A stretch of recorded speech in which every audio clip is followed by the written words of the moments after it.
What if I told you that in just 72 hours, a general considered invincible gambled everything and lost? What if I told you that a quiet little Pennsylvania town that no one had ever heard of suddenly became the place where the fate of an entire nation was decided? His isn't a movie, this is history, and it has a name: Gettysburg. In the summer of 1863, the American Civil War was entering its third year, and for the Union, things were going badly. The Confederacy, despite being weaker in industry and population, possessed a devastating weapon: the military genius of General Robert E. Lee. He and his Army of Northern Virginia seemed unbeatable. They repeatedly humiliated Union generals. After a stunning victory at Chancellorsville, General Lee decided to make his most daring move yet. He would not defend. He would invade the North. Lee's goal? To drive deep into Pennsylvania, destroy supply lines, threaten major cities like Philadelphia or Washington, D.C., and most importantly, force President Abraham Lincoln to sign a peace treaty recognizing the independence of the South. This was an all-in gamble.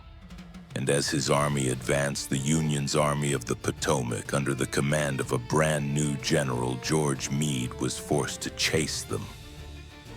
Two colossal armies, over 160,000 men in total, were moving like two thunderstorms about to collide. And the place they collided completely by accident was a small town called Gettysburg. The battle lasted for 3 days, from July 1st to July 3rd, 1863. It became the single bloodiest battle ever fought on American soil. And when the smoke cleared, everything had changed. Gettysburg wasn't just a battle. It was the turning point of the American Civil War. But why? How did these 3 days break the will of the South? Let's find out. Before we talk about why it was the turning point, we need to understand what happened. Day 1, July 1st. The battle started almost as an accident. A group of Confederate soldiers marched into Gettysburg looking for shoes. Yes, you heard that right, shoes. But instead of shoes, they found Union cavalry. Fighting broke out. Both sides rushed in reinforcements. We have won the day, men! By the end of the day, the Confederates, with superior numbers, had pushed the Union soldiers out of the town. A victory for General Lee. But the Union Army didn't break. They retreated to a nearly perfect defensive position. A series of hills south of the town, shaped like a fish hook, anchored by Culp's Hill and Cemetery Ridge. Day 2, July 2nd. This was the bloodiest day of the battle. General Lee knew he had to dislodge the Union Army from those hills. He ordered attacks on both flanks of the Union line. On the right flank, Confederates launched a furious assault on Culp's Hill. On the left flank, a brutal, savage fight erupted in places whose names are now legendary: the Peach Orchard, the Wheat Field, and Devil's Den.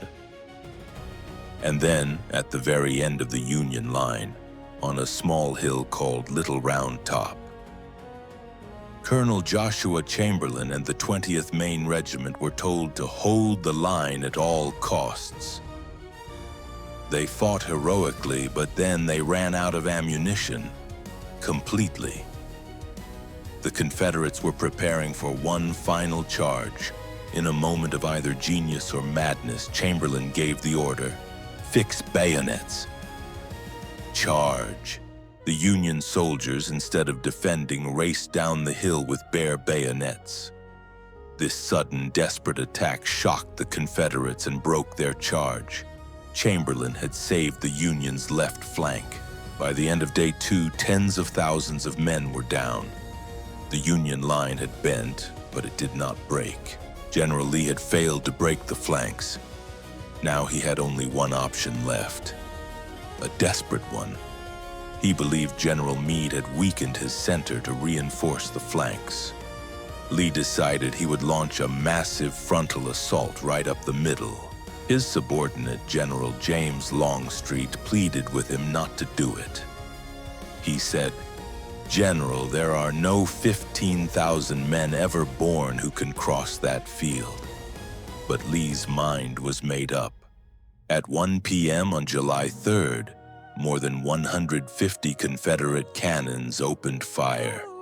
It was the largest artillery bombardment in North American history. The very ground shook. The goal was to soften the Union line. After 2 hours of shelling, the smoke was thick. General George Pickett was ordered to lead the charge. Roughly 12,500 Confederate soldiers stepped out of the woods, formed a line over a mile wide.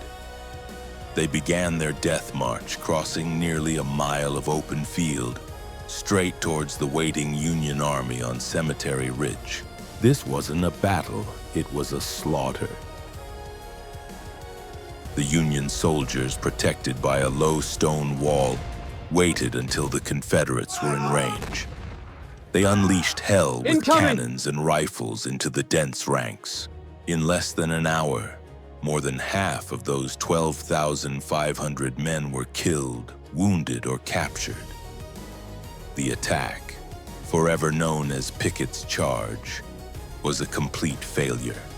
As the survivors staggered back, General Lee rode out to meet them, and he spoke the words that would haunt him forever. "It is all my fault."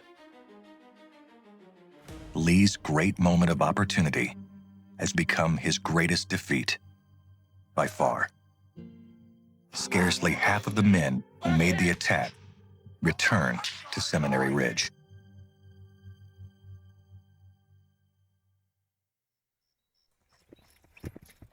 As events unfold in the center, cavalrymen are active on the flanks. In hopes of threatening the Union rear, Confederate General Jeb Stuart's horsemen try to swing around the Union Army. They are stopped east of Gettysburg by Union cavalrymen under General David M. Gregg. General George Custer leads a charge of Michiganders that highlights the repulse. South of Gettysburg, Union cavalry hit the Confederate flank and rear with no success. Charge and countercharge produced no real result for either side.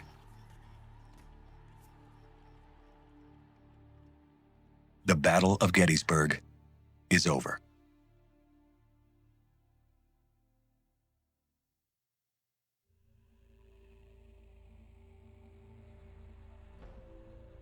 Lee has lost, but remains on the field. He hopes to repulse a counterattack on July 4th to even the odds. Meade does not take the bait. That night, Lee pulls back through the mountains to the Potomac River. His lumbering wagon train of wounded is miles long. Meade plans to attack, but Lee's river position is too strong. The Army of Northern Virginia, beaten as it had never been beaten before, moves back into Virginia. And the war will go on another 21 months.